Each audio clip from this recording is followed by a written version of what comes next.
them to complete the Okay. ice because that's where the question and answers are going to come from. All right. Take me off, Sounds Toby. good. All right. Hello, everyone. My name is Maya Togonana. I'm a transfer student from France at the University of Wyoming. I major in American Studies, and I also work with Dr. Dixon as his teaching and research assistant. Today, I have the honor of introducing Mr. Mark Grafenreed from Memphis, Tennessee. He's a doctoral student in the graduate program in Religious Studies and Southern Methodist University in Dallas, Texas, in the field of religion and culture. His research interests explore the intersections between critical race theory and religion, evangelical Christianity, Methodism, and the evolving role of the universal church in society and culture. Today, he will present on the subject of Black bodies, an endangered species. Thank you. Well, it is a joy, honor, and privilege to be with you today, whether you're on the East Coast, West Coast, or somewhere in between.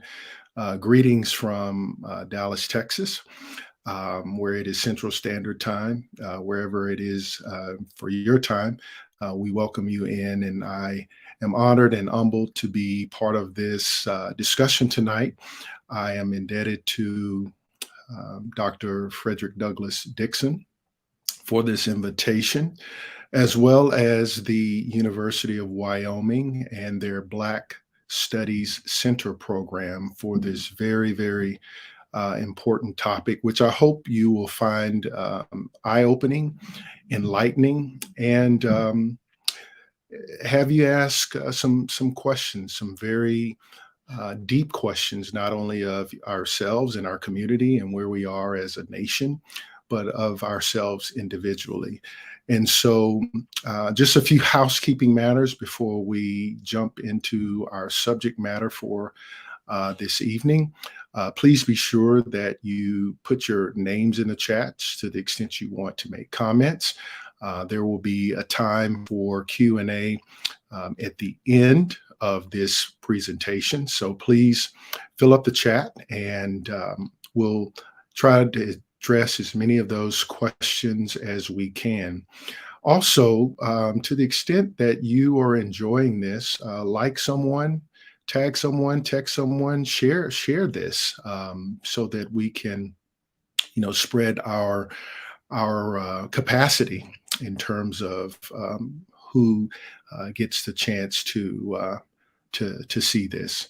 I had the honor of meeting Dr. Dixon at the Black Doctoral Network Conference this past October in Atlanta, and we were co-panelists together on the second day of the conference. And Dr. Dixon, of course, went first, and after he finished, I wasn't sure what else needed to be said. And then I told the attendees that I was going to write a very strongly worded letter to the committee and the organizers of the Black Doctoral Network Conference for placing me on a panel with anyone who has a surname of Frederick Douglass. So Dr. Frederick Douglass Dixon did what Frederick Douglass did in the times of the abolition and post-Reconstruction era. He spoke powerfully, he spoke prophetically, and he spoke poignantly to the issues that survive us. So I am indebted to him for this opportunity, and I'm grateful for that. One last housekeeping matter. It's a pre-Valentine's Day session that we're having here. And if you have a Valentine, if you don't have a Valentine, then this doesn't apply to you. But if you do have a Valentine, I would strongly encourage you to take care of any gifts or anything like that, because we would definitely not want you to become a threatened species as a result of you not fulfilling your Valentine's Day wishes. So without further ado, I do want to say that this presentation does have some imagery and some pictures that are graphic.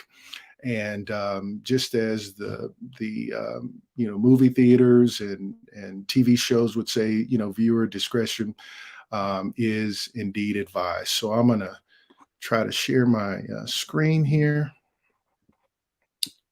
And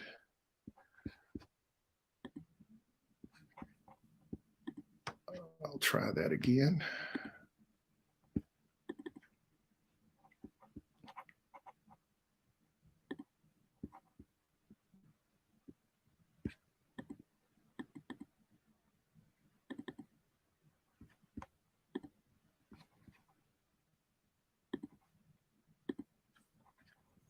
Hope you all are able to see that.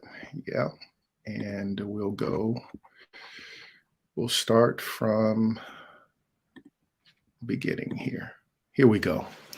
So black bodies, a threatened species. And again, some of the images here will be graphic, but please govern yourselves accordingly. It's to not only highlight this topic, but also to bring forth current events and historical events concerning black bodies. I want to begin by doing a brief exercise, and I can't see you, but you can see me. But I'd like for you to do something with me. I'd like for you to take a deep breath and inhale. Now exhale. Inhale. Exhale. One last time. Inhale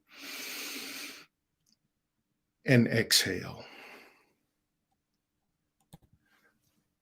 The Reverend Dr. Martin Luther King Jr. exhaled his last breath where I inhaled my first. One day, after his famed mountaintop speech at the Mason Temple in Memphis, Tennessee, my hometown, on April the 3rd, he was gunned down by a single assassin's bullet, James Earl Ray. Dr. King was pronounced dead a little bit after 6 p.m. Central Standard Time on April the 4th, 1968. He was pronounced dead at St. Joseph's Hospital in Memphis. I was born at St. Joseph's Hospital, not at the time that Dr. King died, but years later. And the interesting thing about the St. Joseph's Hospital is it was a Catholic healthcare institution. And if you know anything about the word Catholic, that word means universal. It means all-encompassing. And ironically, Dr. King exhaled his last breath in a healthcare facility named after a Catholic institution that had not fully integrated at the time of his death. The deep irony in that is the very vestiges of slavery and racism and oppression that Dr. King fought so valiantly to eradicate in these arguably yet to be United States of America. The hospital was segregated, still segregated. Years later, when I was born in that hospital, I inhaled this legacy. Now, I want you to take a look at these series of pictures. In the center, you have a slain Dr. King laying in a pool of blood, being covered with a handkerchief. Bystander standers-by. These photos were courtesy of Time magazine in 2014. And to my left, your right, you see a hotel worker scraping up the now dried blood from Dr. King's lifeless body. On my right, your left, you now see this same gentleman sweeping up the blood from Dr. King's assassination just hours before. Now, several things jump out at me, and you're free to comment on what jumps out at you. Here you have the drum major for justice, Dr. King, who fought to have major legislation passed and enacted in the United States, who during his lifetime received death threats, was on the FBI's most wanted list. In fact, J. Edgar Hoover called him the most dangerous man in the United States. If you're a CSI crime investigation type person like I am, several things ought to jump out at you on the pictures on the outer end of this montage here. One would expect to see that this balcony, the second floor balcony at the Lorraine Motel in Memphis, Tennessee, one of the only hotels that would service Black persons because of Jim Crow segregation, one would expect that this scene would be marked off with crime tape. One would expect there to be forensics done, not by a gentleman scraping up the blood and putting it in a jar. One would expect there to be fingerprints taken. One might expect to see law enforcement present or crime investigators on the scene. But we don't see that. And this is one of the items and the images that America must deal with. How we value certain bodies. And just as I inhaled my last breath where Dr. King exhaled his last, just recently in my same hometown, Tyree Nichols, the 25-year-old man who had recently moved to Memphis, exhaled his last breath in Memphis, Tennessee, after being brutally beaten and tortured by 5 Black Memphis police officers. So I've inhaled a legacy of injustice. I've inhaled a legacy of oppression. I have inhaled, as a Black man, a legacy of fighting for social justice. And so the common denominator is the city of Memphis, which arguably can be representative of several citadels around the United States, throughout the South, and around our country. Stamped from the Beginning, the famous book by Ibram X. Kendi.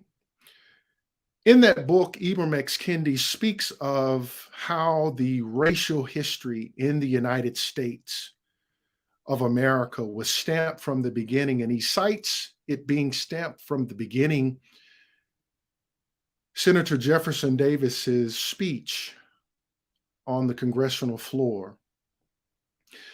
As you know, Senator Jefferson Davis would later become the president of the Confederate States, but there in that speech, Senator Davis, later President Davis of the Confederate States, was arguing for a Black and a white nation.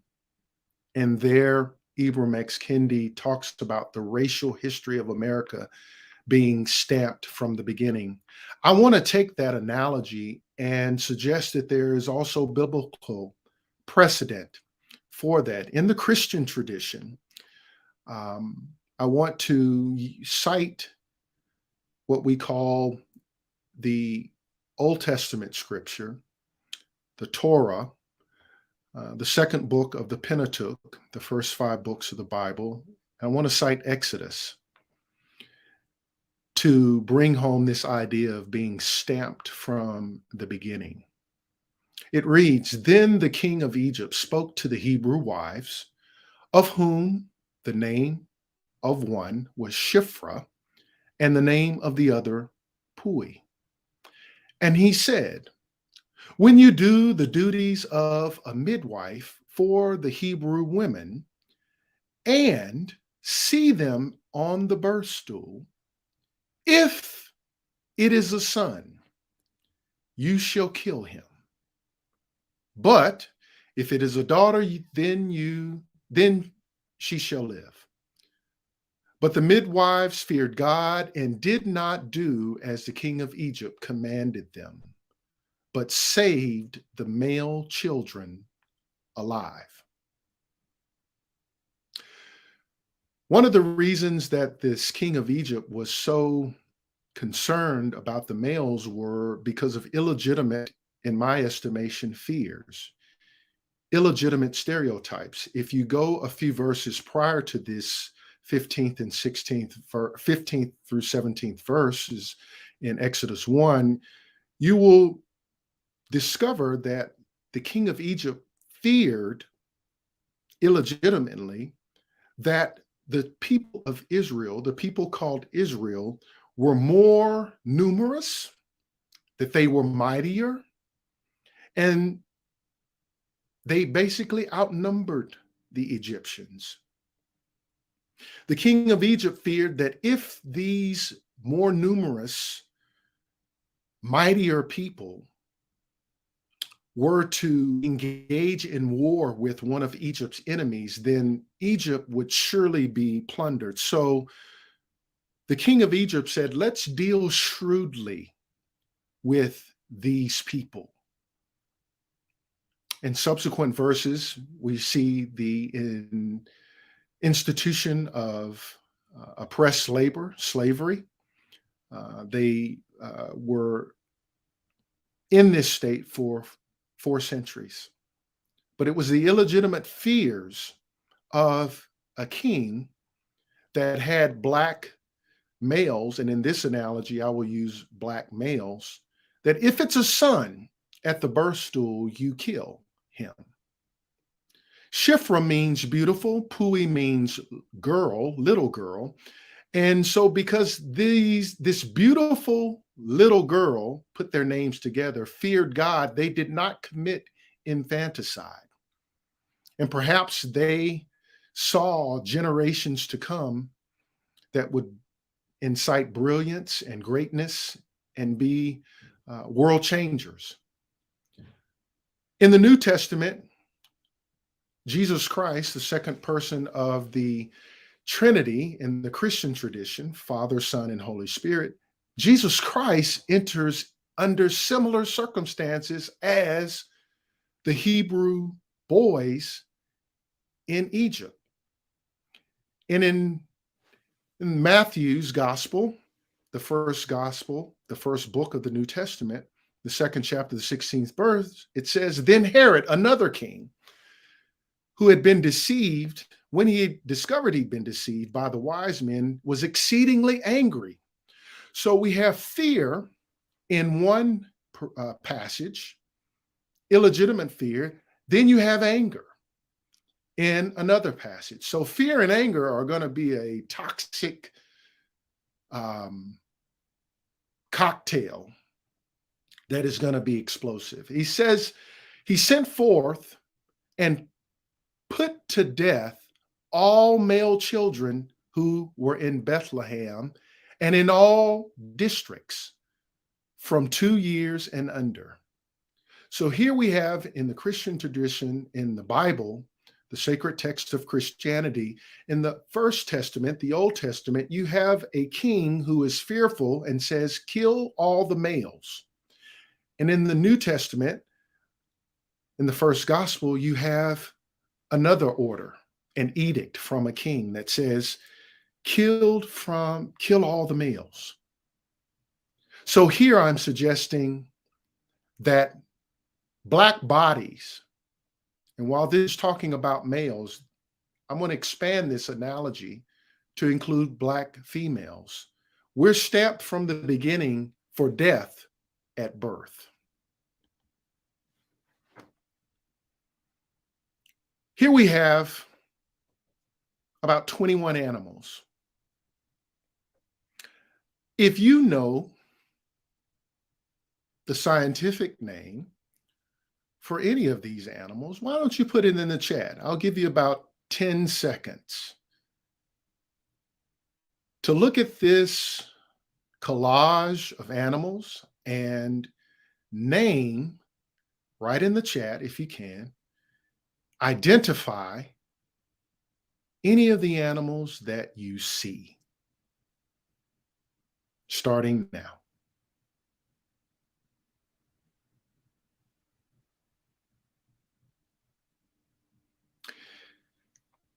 Here we have an Alabama beach mice. We have Carolina northern flying squirrels. We have a Florida panther. We have pygmy raccoons, jaguars, red wolves, grizzly bears, tigers. We have a Canadian lynx pictured. We have a black-footed ferret. We have a whooping crane. We have a northern long-eared bat. We have a giant sea bass. We have a Ridley sea turtle, and we have a California condor. I have $100 for anybody who got all of those right. I think I'll be keeping my money tonight. What do all of these have in common? Each of these species of animals, wildlife animals, they benefit from federal protection by the Endangered Species Act of 1973.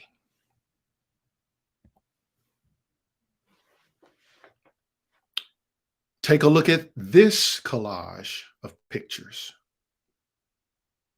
How many of these individuals can you name? Take about 10 seconds and place them in the chat. I've given you a hint on 9 of them because these are actually the 10 from the Buffalo massacre at the supermarket this past May in 2020. What do these individuals have in common? Unlike the wildlife species that I showed you on the previous slide that benefit from federal protection, these individuals do not receive federal protection as human beings, as Homo sapiens, which is a species of individuals. I want to suggest that Blacks have historically and legally a dual invocation. Historically, Black bodies were classified as chattel property, inanimate chattel property, and later personhood. So this dual invocation is going to be later explained. Before we jump into the meat and potatoes of our presentation, I have some caveats and some concessions that I want to make. I'm an attorney by career and perhaps an academician and clergy by calling. And one thing that a good attorney worth his or her salt ought to do is be able to anticipate arguments.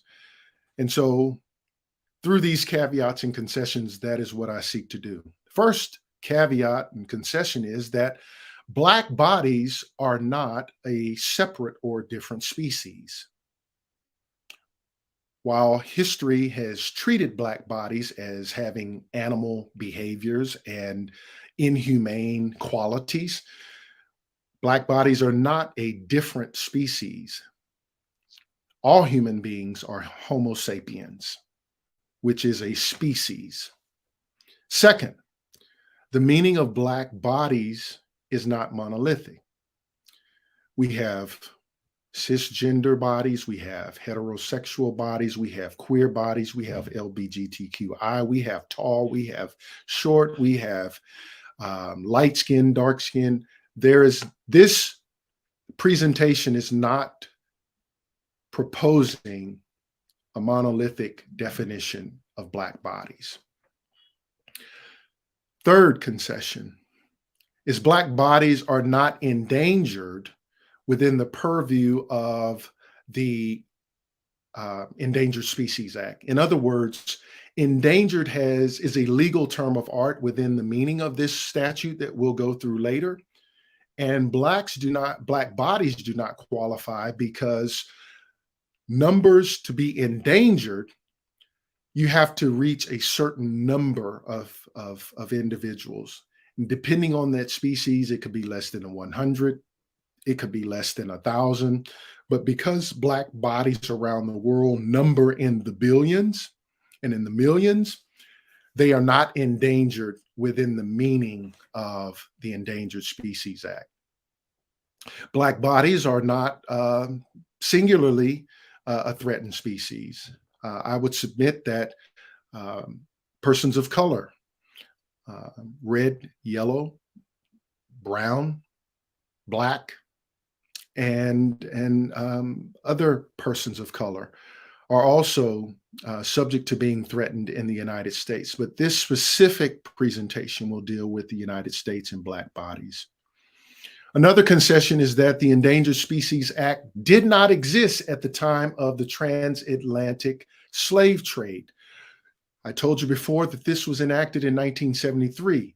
What I want to do in this presentation is have sort of a retroactive application of a law that now exists, enacted in the Richard Nixon era, the Law and Order era, and apply it retroactively. And so its application here will be not only metaphoric, but it's going to be used by analogy, and it'll also be applied retroactively. And then finally, we will examine critical race theory, the three-word that is now the new boogeyman. Critical race theory is a legal, scholarly theory that was developed at Harvard Law School in the mid-1970s. And we're going to use that tool to explain how our laws heavily have influenced the disparate treatment and the disparate impact upon Black bodies. So here we go.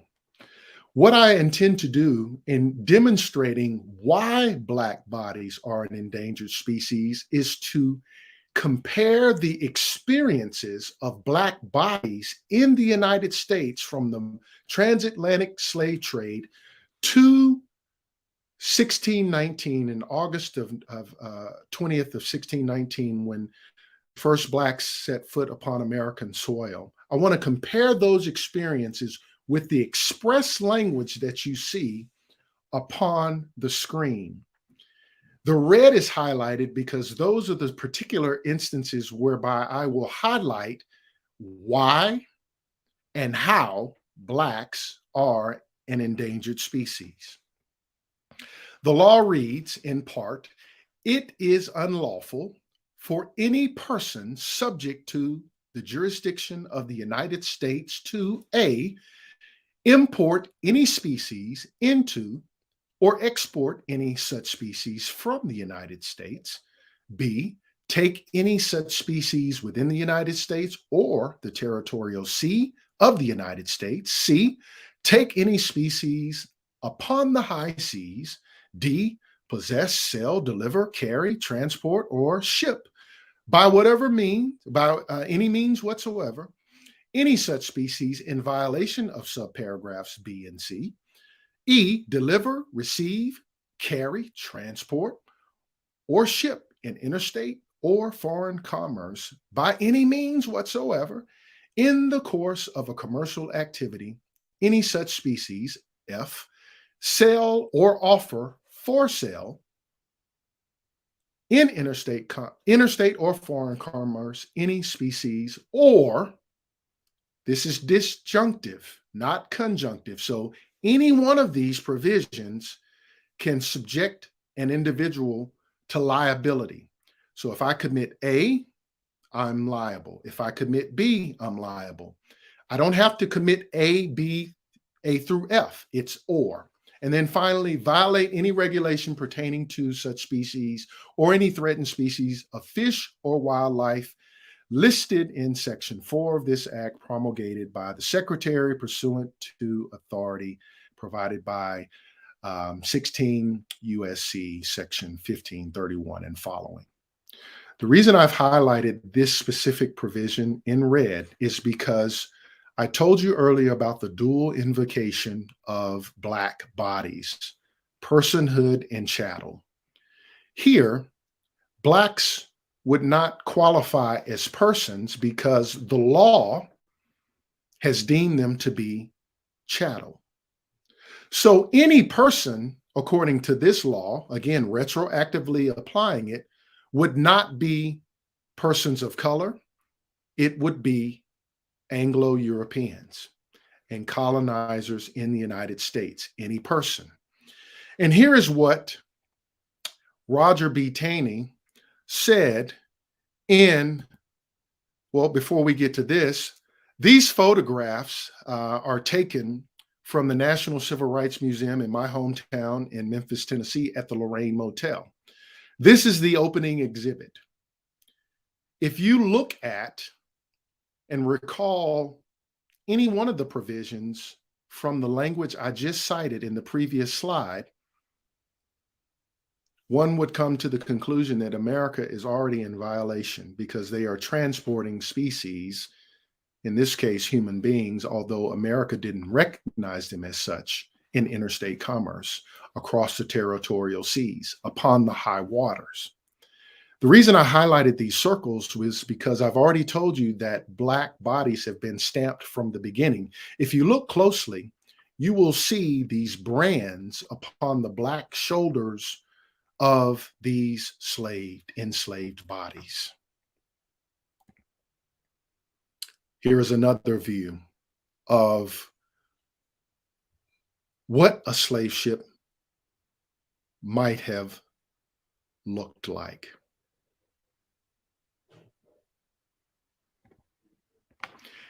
And here we are.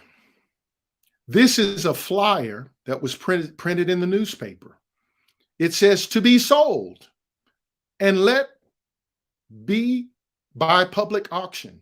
Sold and let. Let means to lease, to like you lease an apartment. So it can be sold or let. By public auction, Monday, the 18th of May, 1829. For sale. Recall the language that I've already cited in the Endangered Species Act. 3 following slaves. And you see the names there: Hannibal, William, Nancy. Hannibal is 30 years old and he's described as excellent house servant and of good character. William is described as 35 years old and a laborer. Nancy is an excellent house servant and nurse. You can go on down and read the rest of this. Slaves were sold. And here we are. A mother holding a newborn baby, perhaps her own, perhaps her grandchild. We don't know. But we also see an auctioneer auctioning perhaps the baby, perhaps both, in either a package deal or sold separately on the slave auction block.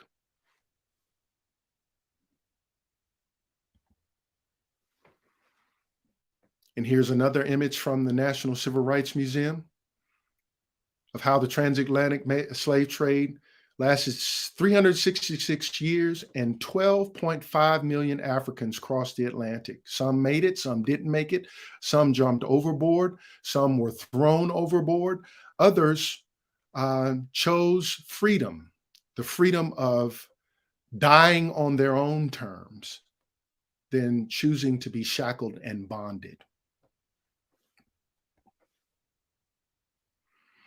Why is this important? I've gotten ahead of myself. But I had a slide, and perhaps I took it out, or maybe it's further down. But in 1857, the Supreme Court case of Dred Scott versus Sanford, the Chief Justice of the United States at the time, Roger B. Taney, said this: they, meaning enslaved Black bodies, had for more than a century before been regarded as being of an inferior order and altogether unfit to associate with the white race, either in social or political relations, and so far inferior that they had no rights which the white man was bound to respect, and that the Negro might justly and lawfully be reduced to slavery for his, meaning whites, benefit. This is the United States Supreme Court, the Chief Justice of the United States Supreme Court. The United States Supreme Court is the ultimate arbiter of the laws of the United States. And here we have the Chief Justice writing into law the inferiority, the chattel status of Black bodies, so much so that these bodies have no rights which the white man is bound to respect. So when we move forward to the settling of, so-called settling of the United States, the Native Americans were here first. They were violently removed from their land to the interior of the United States. They have treaties that are not worth the paper upon which they were written, because America has not fulfilled those promises. The Code Noir, or the Black Code, Noir is French for black. The Black Codes came from the King of France, King Louis XIV. And in 1865, he set laws that would govern how the French colonies would deal with Black enslaved bodies. By the way, let me back up here. I want to make another note about this particular picture. Anthony Penn, endowed chair professor at Rice University, writes a book called Terror and Triumph. And in that book, Terror and Triumph, he introduces this idea called ritual of reference. Ritual of reference. And a ritual of reference is the repeated, systematic activity conducted carefully in selected locations that is intended to reinforce the enslaved status as an object. I'll read that again. The repeated systematic activity conducted carefully in selected locations that is intended to reinforce the enslaved status of the object. Did you hear that last word? The object. This is part and parcel of the chattel status, not the human being, the object. Anthony Penn deemed the slave auction blocks, lynching trees, as locations of these rituals of reference. The auction blocks and lynching trees were the locations of this ritual of reference. Back to the slave codes. Again, Louis XIV said this is how France is going to deal with the enslaved bodies in the colonies in America. Now, I did not put the French versions of this up, but what you will notice are how the Southern Confederate States mimicked provisions from the French slave codes enacted by Louis XIV. Look at Alabama. This is just one of the provisions in their slave code. And I have it in brackets because this is how it's written. Authorizes an agent to be appointed by the governor of the state to sell, remember our language with the Endangered Species Act, for the benefit of the state, all persons of color brought into the United States. Remember our language with the Endangered Species Act. Cannot bring the species into the United States. Within the jurisdiction of Alabama, get this, contrary to the laws of Congress prohibiting the slave trade. So basically what the state of Alabama has done has given the United States government the proverbial middle finger. The government of the United States at the time says we're going to prohibit and outlaw the slave trade, not slavery. We're going to outlaw the slave trade. Alabama says, no, we're going to have it in this jurisdiction. Remember, who's the ultimate arbiter of the law in the United States? The Supreme Court. We have a Supreme Court that interprets the laws. We have Congress that makes the laws. We have an executive branch who enforces the laws. Alabama is telling the United States, you can do that everywhere else, but not within these sovereign borders. Look at Arkansas. Requires the patrol. Who is the patrol? That's anybody. It could be a slave master. It could be the Klan. It could be the Ku Klux Klan. It could be night riders. It could be anybody. Requires the patrol to visit all places suspected of unlawful assemblages of slaves. And Section 5 provides that any slave found at such an assembly or strolling about without a pass. I grew up long ago where you needed a hall pass to go to the bathroom, or a hall pass to go to the office, or a hall pass to leave the class. This law says you needed a pass to be out and about. And if you didn't have one, you will receive a number of lashes at the discretions of the patrol, not exceeding 20.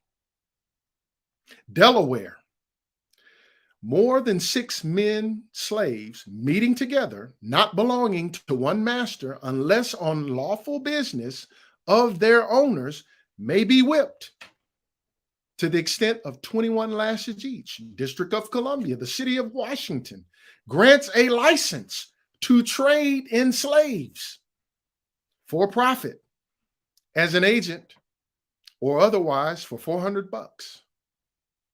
Georgia, any person who sees more than 7 slaves without any white person, so you have to have a white person to legitimize your very existence, your very presence,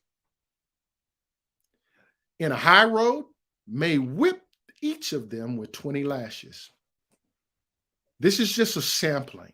Kentucky, no colored person may carry or keep or carry gun, powder, shot, club, or any other weapon on the penalty of 39 lashes or forfeiting the weapon, which any person is authorized to take. Louisiana, this would be one of the French colonies. A slave is one who is in the power of his master, to whom he belongs. Doesn't even talk about women and children, but I'm reading that into he, she, children, whomever. The master shall sell him, dispose of his person, his industry, his labor, He can do nothing, possess nothing, acquire anything, nor acquire anything but what must belong to his master. Missouri, any master may commit to jail, there to remain at his pleasure any slave who refuses to obey him or his overseer. North Carolina, any slave set free except for meritorious services to be adjudged by the county court.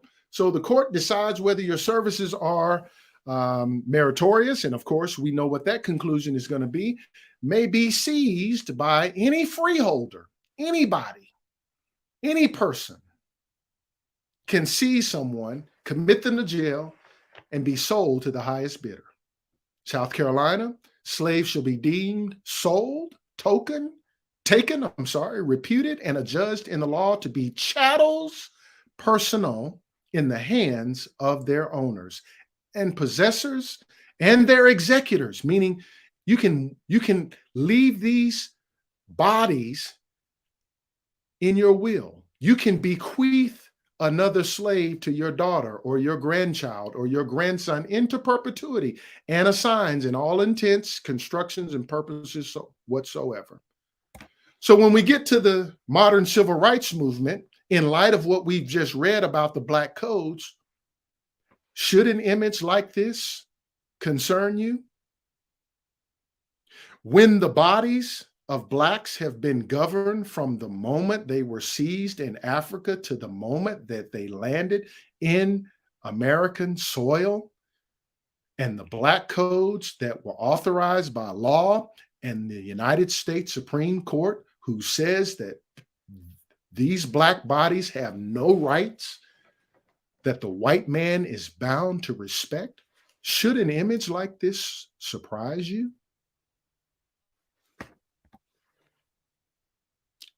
This is Bloody Sunday on March 7th, 1965, in Selma, Alabama.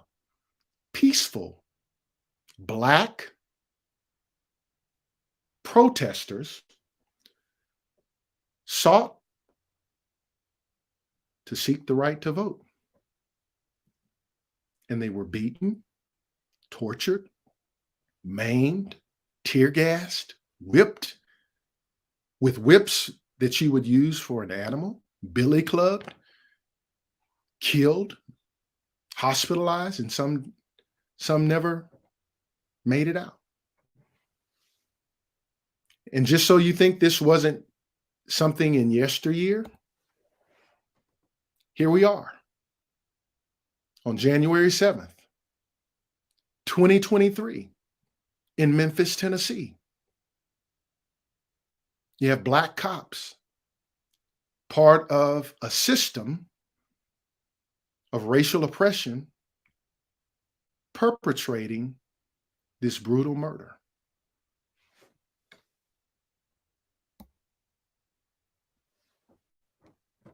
So, legislation was requested after the United States insurrection on January 6, 2021, of which there are wide-ranging opinions about what was going on that day, everything from an insurrection to these people were just touring. A month after the the insurrection in the United States on January 6, Karen Bass, Democratic House of Representatives, congressional official, she's a Black woman, introduces the George Floyd Justice in Policing Act. The George Floyd Justice in Policing Act. Why is that important? One, not only did it come after the insurrection, it came after the heinous viral murder of George Floyd that united, at least for a moment in time, the world house, as Dr. King would say. But this legislation barely passed in the United States House of Representatives. The margin was 220 to 212. So despite the systemic, ongoing, perpetual seemingly history of Black bodies and their treatment in America, we have legislation that seeks to address this, federal legislation, and it barely passes by a margin of 220 to 212. Today, that legislation sits. The Senate hasn't looked at it. The Senate hasn't engaged with it. And it's basically dead. Certainly a call for reform has been, there's been a resurgence since Tyree Nichols' death. But this legislation, long overdue, is at an impasse. What does it call for? It calls for training, calls for the implementation of policies and practices and procedures that address training and instruction that comply with the accreditation standards in areas in the use of deadly force, less than lethal force, you see it here, de-escalation tactics and techniques. It speaks to excessive force, racial profiling in minority communities. Look at Section G. How do we deal with our officers and our interactions with youth, with individuals with disabilities, with people who have limited English proficiency, with people from multicultural communities? And what about this bias awareness? What about it? This is just one, friends, of one provision of the George Floyd Policing Act. But it's dead until it gets resurrected again. My question is, what death or series of deaths have to occur for this legislation to pass? Wasn't Dr. King enough? Wasn't some of the other people we saw on my collage, weren't those bodies valuable enough? And look at this. These are signs from the March on Washington in August of 1963,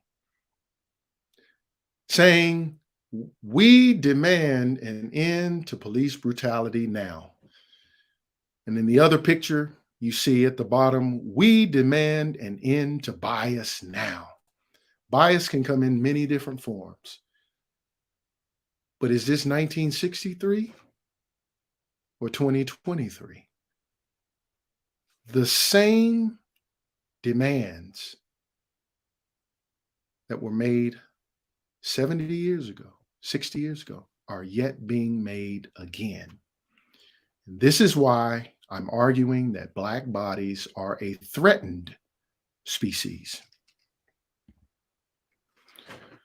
How do we deal with this? Well, we look at critical race theory.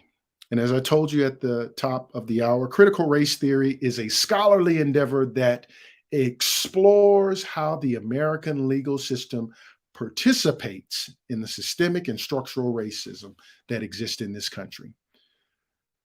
Kimberly Crenshaw, who coined the phrase in 1989 in the New York Times, an article years ago, she said, critical race theory, CRT, is not a noun, it's a verb.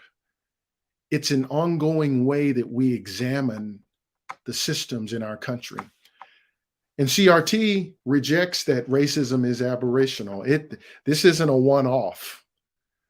Racism is systemic. In fact, the Kerner Commission report, authorized by then President Lyndon Baines Johnson, who sought to discover why there was such violence in major Black cities, Milwaukee, Chicago, Watts in California. Why was America burning? One, he was hoping to put it on the ghettoization and to blame the situation on blacks. Well, to his regret, this Kerner Commission report, which he to this day has refused to accept and refused to accept even then, and I would encourage you to buy it. The findings are that racism is part of the American fabric. The President of the United States commissions a study and doesn't accept what the study finds.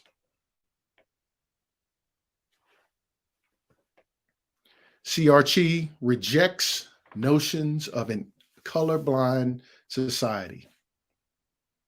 And again, that racism is embedded in American life, just as I've said with the Kerner Commission report.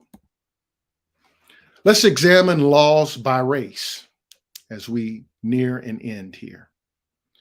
These are laws that have been enacted by either the federal government or a state government after white bodies. You've got the Adam Walsh Act, you've got Drew's Law, Kristen's Law, Lacey and Connor's Law, you've got Jessica's Law, Kaylee's Law, Megan's Law, and I suspect if you have an iPhone or an Android, you get an Amber Alert every now and then. These were all named after white males and white females. The Adam Walsh Act is a federal law named after a white male that protects children from sexual exploitation, violence, and abduction. Drew's Law is a federal law named after a white female abducted by a sex offender. Kristen's Law is a federal law named after a white female that assists law enforcement in tracking missing adults. Lacey and Connor's Law is a federal law named after a pregnant white female whose unborn fetuses were killed. So these are named after children, unborn fetuses. Jessica's Law is a state law named after a white female to protect the potential victims from and reduce sexual offenders. Lori's Law, which I don't have up here, it's a state law named after crimes committed after a white female with disabilities. Jessica's Law, state law named after a white female to protect and reduce sex offender recidivism. Megan's Law, you get where I'm going with this. Look on the other side. There's no Stinney Law, and I suspect many of you don't know who Stinney is. I'm speaking of George Stinney Jr., the first Black child to be executed in the United States at age 14. Falsely convicted of sexual assault of a white female, convicted after 10 minutes of deliberation by an all-white male jury, and was executed. Later to be recanted. There's no law for Stinney. There's no Addie Mae Collins. There's no Cynthia Wesley. There's no Carol Robertson. There's no Denise McNair law. Who are these Black bodies? These are the names of the 4 Black girls ages 14, 14, 14, and 11 who were killed by 19 dynamite sticks at the 16th Street Baptist Church on September 15, 1963. And all they wanted to do was go to worship and celebrate Youth Day. Their bodies were found stacked on top of each other. Another survivor was left blinded. Collins' sister.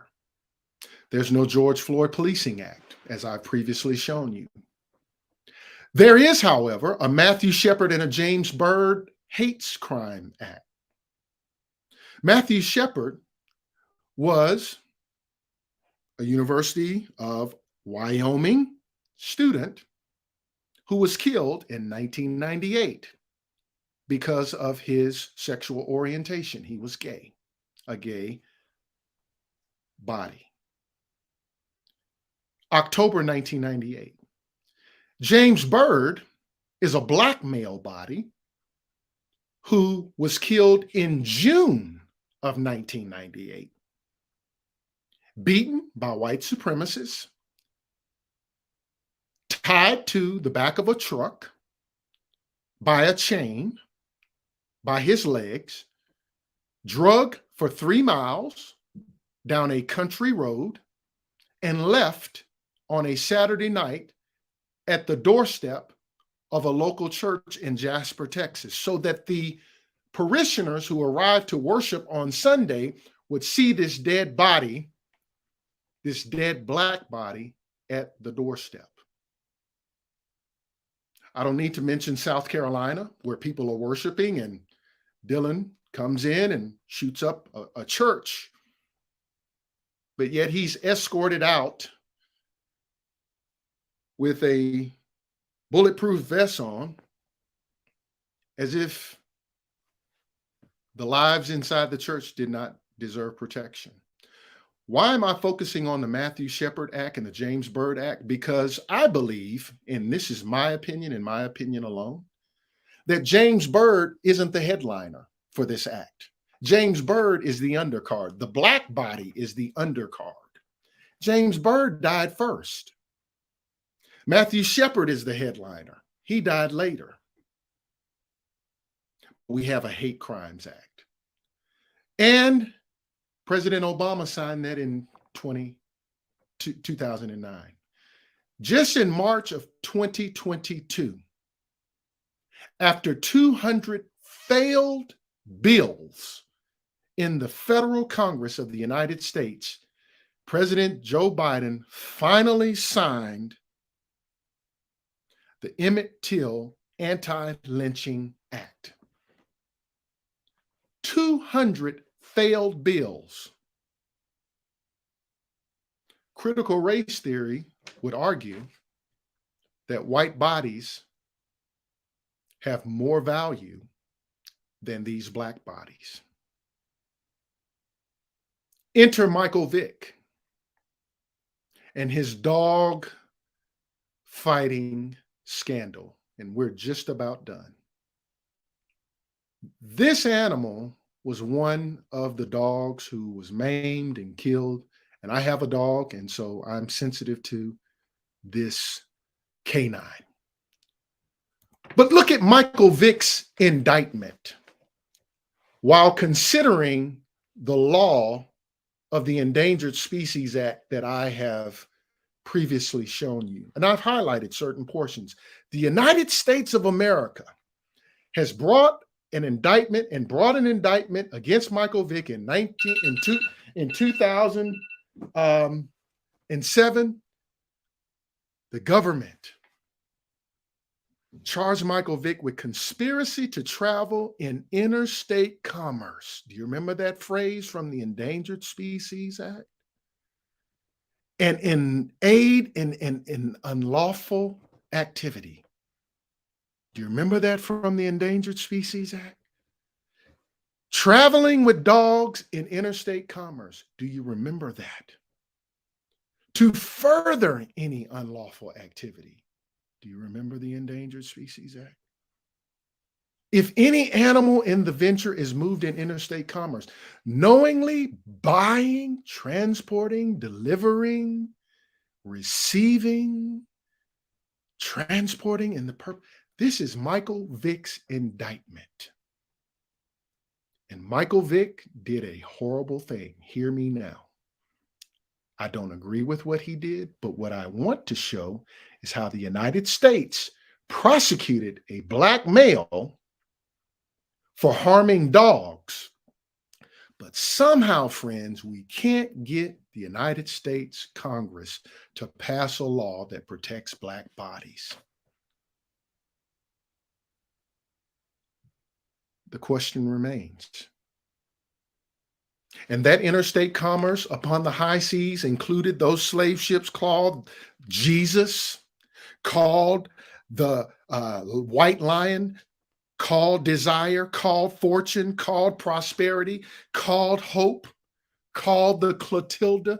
Yes, these bodies were taken in interstate commerce and they were traded on the ritual blocks of the rituals of reference called the slave auction blocks, just as these dogs were, but Michael Vick got convicted.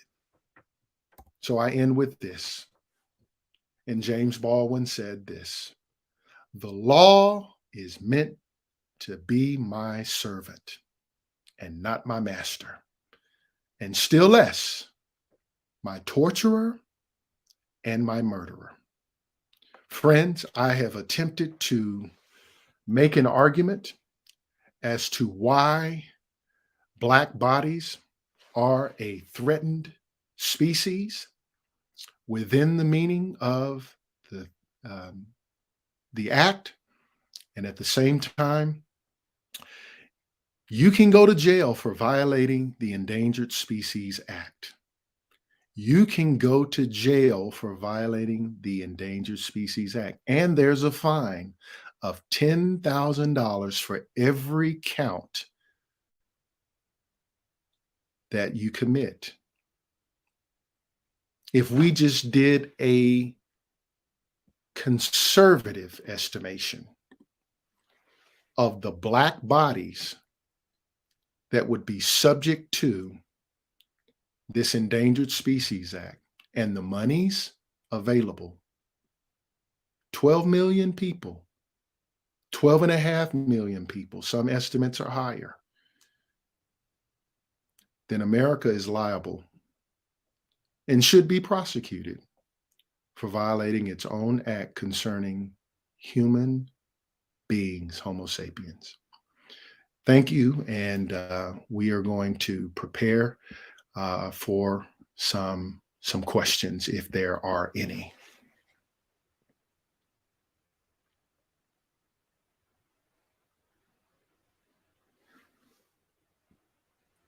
There she Thank you is, so Maya. much. She's back. Hello, I'm back. Oh, Thank you, Mr. good. Grafenreed. That was a really an impressive presentation, and there was a lot of content. So I hope our students will have some questions for you today. Hopefully they will show up in the comment section. I do want to remind students to put their names in there too, so we can check attendance for them, just to make sure. And before we answer any questions from students, I would have one, maybe more of a comment. Okay. So I am preparing a subject for my thesis, and when you talked about laws by race, and it reminded me how I am studying so the campaign of the milk carton kids, so the missing children that would be put on milk cartons in the 80s. Yes. And there is actually a controversy about how racially biased it was and how only white kids would be on those cartons. So and doing some research, I figured that Black and Missing Foundation said that the majority of Black kids that were going missing were classified as runaways, and that most of the case, no Amber Alerts would ever be put out there. So I wanted, I don't know if you know about that campaign, and maybe want your thought on that would also explain the racial bias in the United States. Yeah, and thank you for your research. I grew up at a time where you saw those in the newspaper, those missing children's ads. This was long before social media, so newspaper and the green sheets and word of mouth were the only ways that people were able to learn that, or the evening news perhaps. But now you have social media, you have all of these various platforms that can allow something to go viral in just a moment. Right here in the Dallas-Fort Worth area, I have driven by a billboard that awards $250,000 for a missing person. My question to you is, what Whose image do you believe is on that billboard? A white person? Correct. More specifically, it's a white female, I was going to say female an older secondly. white female. And when I say Right. older, probably mid 40s. And we've seen that with the missing white woman syndrome. We saw this last summer where a student was lost in the desert, and Jelani, forget his last name, and then the white girl goes missing, and there is a manhunt for her. America has venerated certain bodies to the detriment of persons of color. And in your specific instance, milk cartons, as expensive as milk is with inflation, you're probably not going to have a captive audience in the first place, one, and to the extent people are buying milk, most people aren't looking at the back of the carton, where those images will likely be found. So I do believe that your research is important, and I do believe it's another example of the value that our laws have placed upon certain lives. And so I would encourage you to continue searching that. The whole runaway thing, I get Amber Alerts about all types of things: kidnappings, runaways. If a child goes missing, an Amber Alert comes across, and when I read the description, it's not a singular, type of Amber Alert, and that was named after Amber Hagerman, right here in the Dallas-Fort Worth area, an 8-year-old girl. They just commemorated her death, 50 years after her death. Or 20 years after her death, I'm sorry. She was outside playing and went missing, and then they find her body in a creek. Now we have an Amber Alert named after a little Anglo girl. And again, I'm just trying to demonstrate, given our history, given the policing of Black bodies, given the laws that have been enacted, and how our laws are complicit in that Black bodies and brown bodies are threatened. Thank you so much. I've heard also that there's Amber Alerts, blue alerts, gray alerts for elderly people going missing. Now there's Indigenous missing people. Is there an African American Amber Alert, or I'm not sure if there is one yet? I think that yet is the hope, but Right. the answer to that question is no.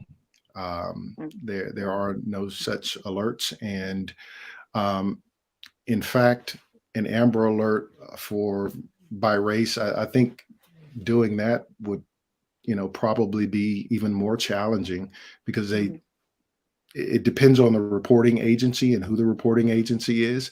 I'm in Texas, and so we get Amber Alerts for missing persons all over the state.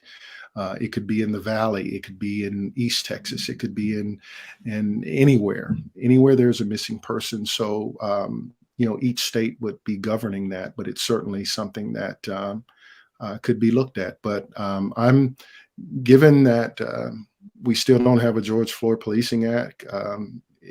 We might be hard pressed to find someone who would, stand behind that kind of notification. But that's just my opinion. Thank you so much for your comments. Mm-hmm. I'm looking at the comment section, and I don't see any questions. Well, that means I did a terrible job, or everyone is reflecting on the materials that were presented, and everything was very clear, coming up with more questions, hopefully. But hopefully it's one or the other. In either case, reflection is good. Generating questions is even better. But in either case, it does require us to really take a look at where we are as a country, where we've been, and of course where we're hopefully headed. That's very true. I just, maybe for the students or for the ones who are like me, who need maybe a a reminder, what did you mean by colorblind society? How would you define Mhm. that? Right. It would be an example of where an individual might say, I don't see race, I just see a human being. Racism, we're in a post-racial society. Look, the Obama administration is evidence. We've had, a black man as president. So we're past this racism thing. Um, Mm. when people tell me I don't see race, I think that they might need an appointment with an optometrist. I am not standing, but I am 6'6". I'm bald headed. I am an African American man. And if you tell me you don't see race, I mean, that may speak more about you than me.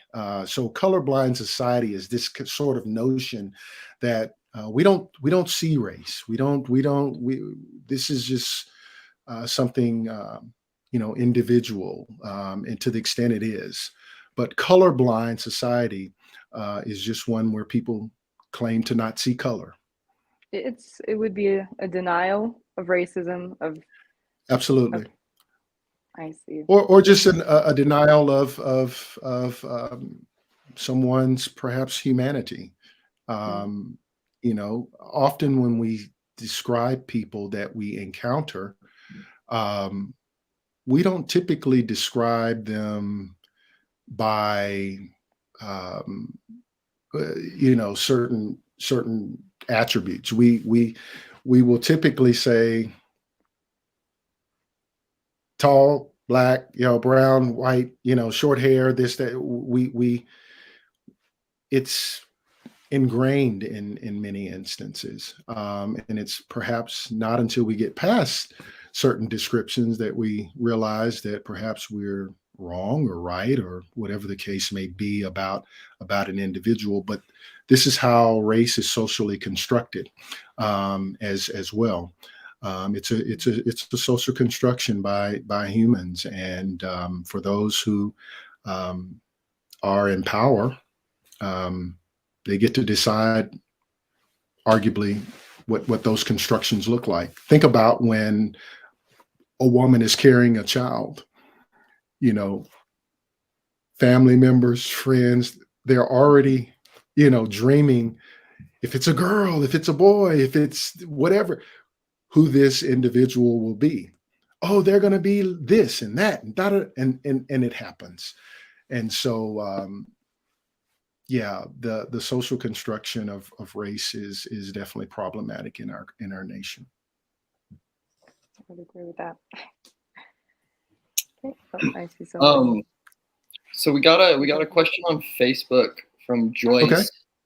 who asks, now that we have this information, what do we do now? Good question. What do we do? What do we do now? Where do we go from here? Well, Dr. King asked that same question in his final authored book, a book that I arguably think the contents of which got him killed in 1967. And that question is, where do we go from here? Chaos or community? I believe that some of us on this call and on social media have spheres of influence. Some of us rub elbows with individuals in our communities. We certainly have access to our elected officials. I would say blossom where you are.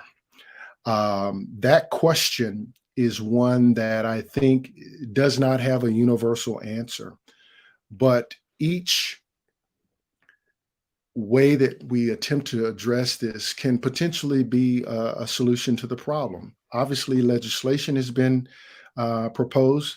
That hasn't worked. Marching and protesting is only going to go so far. Dr. King, in his last book, asked for a radical redistribution of wealth because he understood that money was the power. Nobody is really going to bother you about integrating a lunch counter. or drinking a Coca-Cola or going into an integrated bathroom. But once you start impacting the bottom line, the green that people do see, that can be a way that you impact your areas. One of the things that I personally do is I don't patronize businesses or companies that have racial policies that influence what we would call a race neutral policy, meaning it's neutral as it's written, but as it's applied, it has a disparate impact. So I research companies, I research individuals, I research persons who where I spend my dollars, and I reallocate those. I spend money within my own community so that dollar gets recycled within my own community. Certainly, speaking with your congresspersons, your city council persons, your township persons are ways, because really, I think only political action and only legal action is going to solve this problem. I'm not saying that to be pessimistic, but laws are going to have to change. All of the symbolic things like taking statues down and changing flags and renaming buildings, those things are great. And we should continue in doing that. But until the laws on the books change, you saw what the laws can do. You saw what the United States did do against Michael Vick. You saw what the law did in Dred Scott. You saw what the law did in Brown versus Board of Education and some of these other laws that are coming down the pipe. But it's going to take ultimately a law, perhaps hopefully a bipartisan effort to get legislation on the books that requires accountability, not only for police, but for all actors who commit crimes against individuals. And at the end of the day, start where you are. Start in your own community. Get involved. You can mentor someone. I'm a mentor. I'm part of the 100 Black Men, and we mentor young Black males in college and in junior high and below. And so mentorship is a great opportunity to just plant seeds. And some of us may make a huge splash and be the one that changes that legislation, and others of us we will never see. And that's fine. The bottom line is we need everybody. We need the person protesting, and we need the person who can change the politics. We need the person who can sit at the table and have these discussions, and we need the grassroots boots on the ground. We need everyone in between. And so again, there's not a short answer to that very question, but I think if you look within long enough, you will be inspired to do something. And I think anything is better than nothing at this point, given where we are. I would agree with that. Someone just asked in the chat, when am I running for public office? The answer to that is, well, I'm not going to say anything because I didn't believe I'd be where I am right now. I said I wouldn't do certain things, so I'm not going to put my foot in my mouth and be regretting any of that. Dale, the answer to your question, thank you for tuning in. And Dale, I had the pleasure of meeting him last week. Dale is one of the survivors of the 16th Street Baptist Church bombing. He was there in the basement of the church, and he survived that day. And I had the honor of meeting him last week, and hopefully he will become a friend to the Black Studies Center at the University of Wyoming and beyond. But honored to see you on here tonight, Mr. Long. Well, we hope so too. Thank you so much. I think Dr. Dixon had some closing remarks for us. There he is. And I apologize, Doc, for going over my time. One thing you have to do for an attorney slash clergy person is you got to put us on a clock, because we'll close at about this point. That's 10 what we times. brought you for. But I'm under no, I'm under no illusion if it has something to do with the clergy. I'm under no illusion. Yes, sir. Yes, sir. I want to thank you so much. I did see Dale Long on, and we are making plans now to bring Mr. Long out. So first of all, I want to go back, dear brother, and say thank you for laying it out in a way that's empirically correct. Now, as a historian, in these days and time, empirical evidence has taken a back seat to action, attitudes, and behaviors that deflect from the truth. Cool. So I thank you entirely for grounding the work in empirical evidence. And to my point to close down, what your research proves is what we have talked about, particularly through my training and my traditions from my earliest infancies. That's the Negro question from the Mohawk Conference of 1890 that says what should be done with the presence of the troublesome Negro for maximum exploitation. Now, just for clarity and depth, last year we had about 12 or 13 events that centered the Negro question here at the University of Wyoming. And I'm not a gambling man, and I feel with a high degree of certainty, there's only few folks that have become any more educated about the Negro question, while their daily rhythms support your research about us not being in position or human enough to have the same rights that they do. So when I think about that, I think about the word amendment. And the word amendment in itself comes from, let's say we can use the Constitution, the amendments to the Constitution.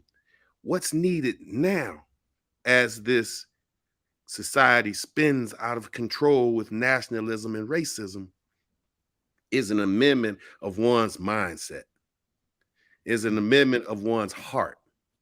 And to amend one's heart is like performing circumcision. You have to cut away the foreskin that is poisoned to have this emission of life, other than you having an emission of death.